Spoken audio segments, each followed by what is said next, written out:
says that during the Wei and Qin dynasties, 1,500 years ago, Emperor Zhao Wen, who was a fervent believer in Buddhism, built a residential monastery for Master Bao Tuo, who came from India.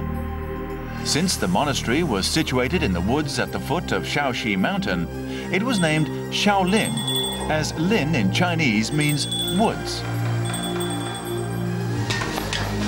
But the monastery was in a remote mountain area, and its inhabitants were prone to attack by wild animals and bandits.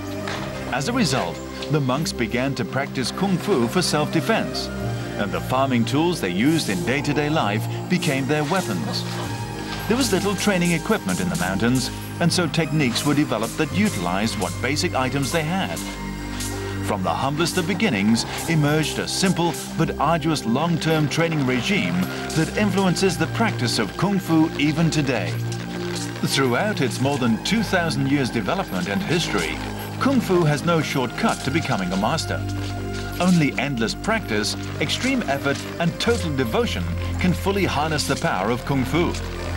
Literally, in ancient Chinese, the term Kung Fu means one with an erring devotion. The reward of becoming a master is reserved only for the elite of the elite.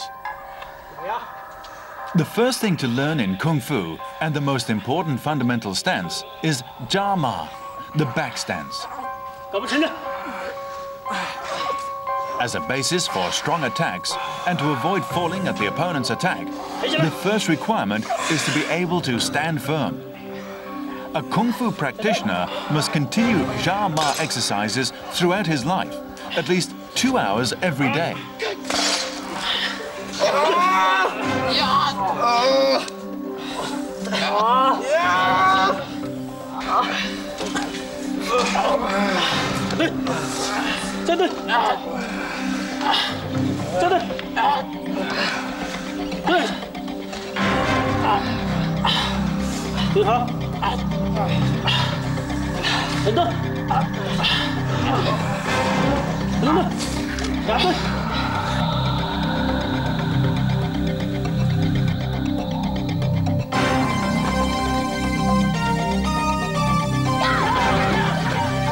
Slapping water develops mental toughness.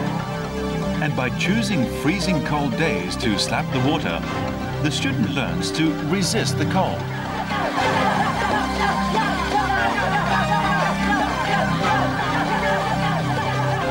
Willpower is more important than physical condition, reflecting the central aim of Kung Fu, to train both one's mental and physical power.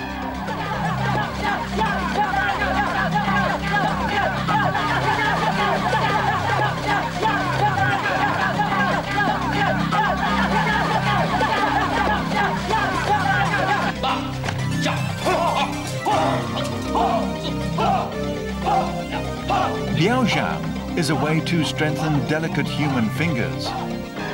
The many nerves in the fingers make them extremely sensitive to pain and therefore weak.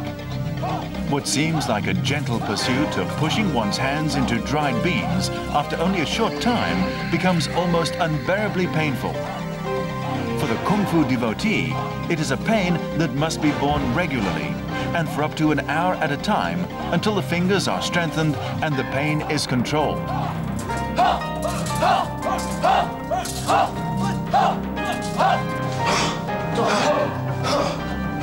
Hitting a candle flame from a distance is an exercise that promotes the explosive power of a punch. The rush of air driven by the fist blows the candle out, but only if every ounce of strength is placed into the strike. When the candle is out, it is relit and the exercise repeated. Repetitive training is the fundamental methodology behind Kung Fu. Repeat, repeat, and repeat again until your action is second nature.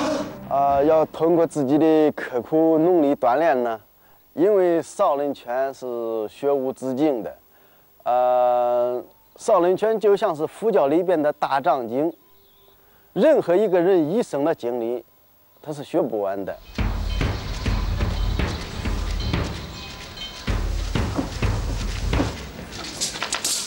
More than 300 styles of Shaolin Kung Fu are practiced today.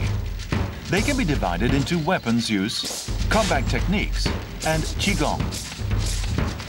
The sword is regarded as the king of all weapons.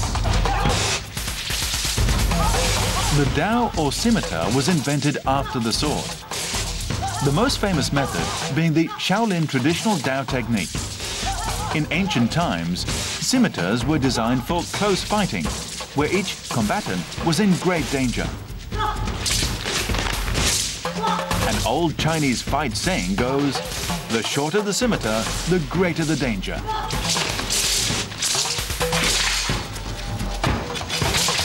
Guandao is classified as a scimitar-style kung fu.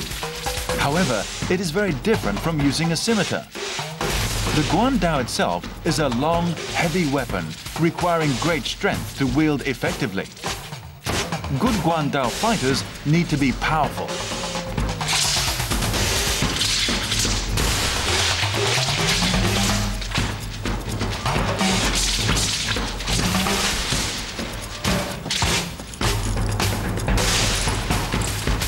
But the use of long weapons also requires the swiftness that is typical of a Shaolin Kung Fu.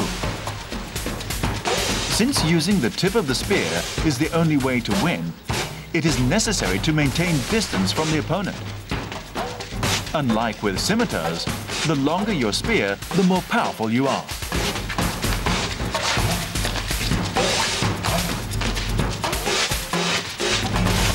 But Shaolin's most famous weapon is the stick.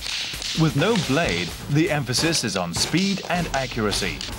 500 years ago, Shaolin martial monks used sticks to fight the Japanese pirates along the southeastern coast of China.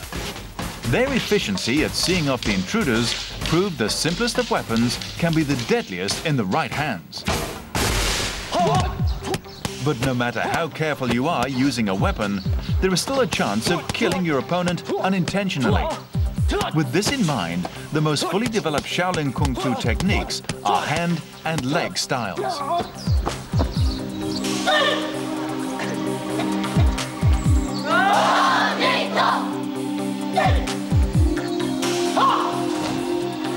Shaohong combat technique is one of the most renowned, and all novice Kung Fu devotees must learn it. This technique incorporates features of all styles of Shaolin combat, and once mastered, forms a strong basis on which to build.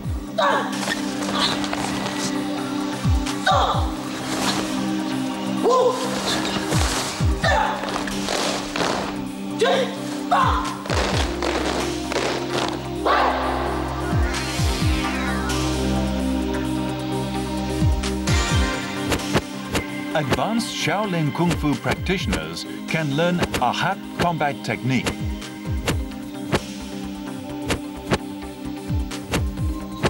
This technique, also needing immense energy, features wide-angle movements. It takes careful coordination between steps and strike patterns requiring fast actions of the upper body, using fists and palms to fight.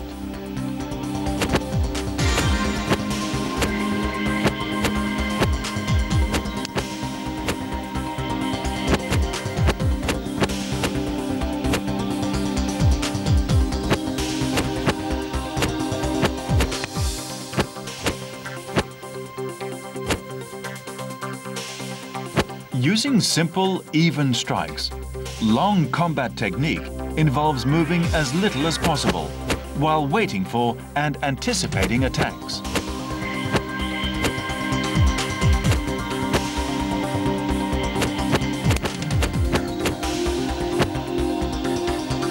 This highly advanced combat technique demands at least 10 years Kung Fu experience before it can be attempted.